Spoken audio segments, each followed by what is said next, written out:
Vindication for the Trump administration.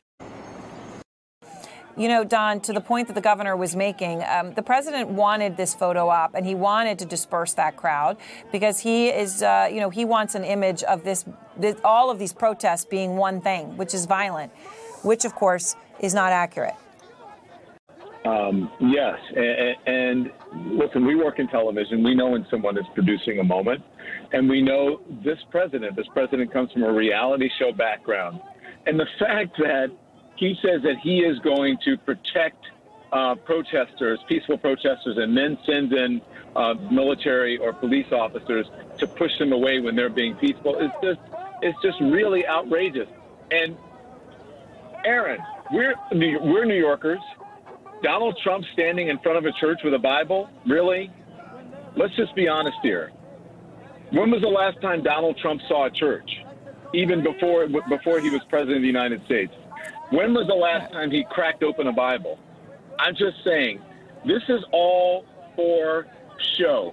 Donald Trump is pretending in this moment to be a president. Let's just all be real about this. He's pretending to be a president. He is mimicking the person that he adores, his hero, George Patton, and he wants to return to some sort of 1950s sort of dominance for America.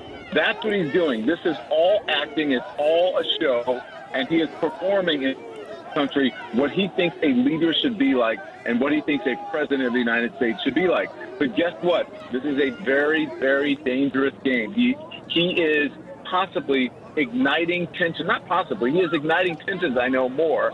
I hope this doesn't turn out to backfire on him, because if it does, it's not going to play out well for many people in the United States beyond the president of the United States. But if it does, we will watch those images play out on our television screens, and America will. Well, tonight, a new government report answers some key questions that came out of an ugly incident last June.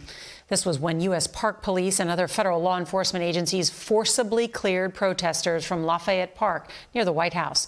Well, soon after, then President Trump posed for pictures at a nearby church. CBS's Chris Van Cleve on what this new report found. Tonight, vindication for the Trump administration.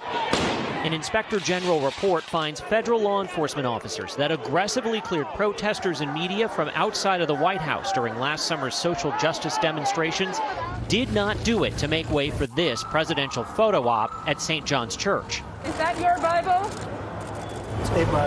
The findings support this from then Attorney General Bill Barr to face the nation's Margaret Brennan last June. I gave the green light at 2 o'clock. Obviously, I didn't know that the president was going to be speaking later that day. But when Bill Barr arrived at the White House later that day, the report says he asked police, are these people still going to be here when the president comes out? The use of force in Lafayette Square was heavily criticized and is the subject of a federal lawsuit against the Department of Justice. The report found the U.S. Park Police and other agencies that swept through what is now Black Lives Matter Plaza did it to make way for expanded security fencing after nights of violent unrest. 7 o'clock, that's a flashbang. All right, so we are just minutes away from D.C.'s 7 o'clock curfew. You heard the flashbang. That is an attempt to clear the crowd out. While the IG report says officers made 3 announcements to disperse the crowd, it came as a surprise to many. Other law enforcement officers, demonstrators, and our CBS News crews on the scene did not hear any warnings. Tonight, the former president, Mr. Trump, is praising the report as highly detailed. He says it completely and totally exonerates him. Vindication for the Trump administration. Vindication for the Trump administration. Vindication for the Trump administration. Vindication for the Trump administration. Vindication for the Trump administration.